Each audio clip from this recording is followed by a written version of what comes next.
Bienvenue sur TV Land. Le climat économique national est difficile. Croissance quasi nulle, plans sociaux à tout va, chiffres du chômage en hausse.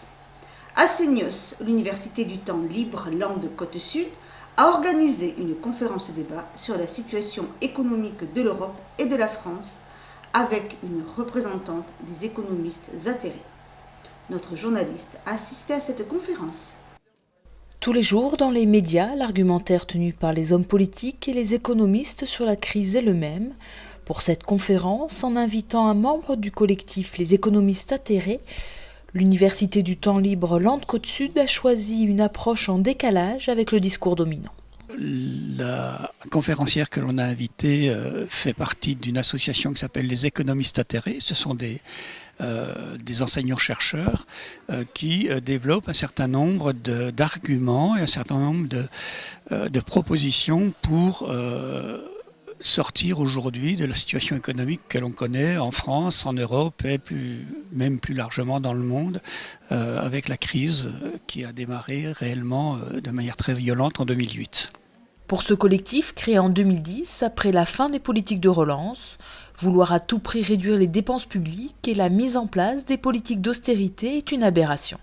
Globalement, on estime que quand on est dans une situation de baisse d'activité, le rôle d'un État démocratique qui a le souci de la population, ça serait de surtout pas réduire la voilure et au contraire être l'instrument d'une transformation. Alors ça passe par deux choses. Bon, il y a effectivement la possibilité ce qu'on appelle les politiques de relance, mais c'est vrai que il faut se poser aussi la question, puisqu'il y a des enjeux écologiques, il faut se poser la question de quelle relance, quelle consommation et de quelle croissance. Et donc c'est aussi conduire des politiques de transition écologique. Ça passe aussi par des investissements. Ça, c'est donc une manière aussi non seulement de sortir de la crise, mais de s'inscrire dans le défi qui sont les nôtres, c'est-à-dire un défi écologique. Et puis aussi tirer les conséquences du diagnostic qu'on fait de la crise, c'est-à-dire que la crise est surtout la conséquence d'une montée des inégalités qui a été produite par le modèle économique qu'on a connu depuis une trentaine d'années. Et donc c'est aussi de conduire des politiques qui viennent réduire ces inégalités, alors que ce soit les politiques fiscales, que ce soit des politiques autour des entreprises, en tout cas, essayer de réduire ces inégalités. À en croire les économistes atterrés, ces inégalités vont s'accroître avec cette politique qui plus est soumise au marché financier et à l'Europe technocratique excluant les populations du débat. Ce qu'on n'a pas du tout questionné, c'est la qualité de démocratie, la qualité démocratique de ces institutions qui prennent des décisions pour rassurer les marchés. Et donc, quand on appelle à un fédéralisme européen, quand on appelle à construire cette grande Europe, est complètement évacuée la question de la construction de la démocratie à un niveau européen, alors qu'on a mis tant de temps pour construire la démocratie au niveau des nations et que malgré toutes les limites, la démocratie est encore présente au niveau des nations.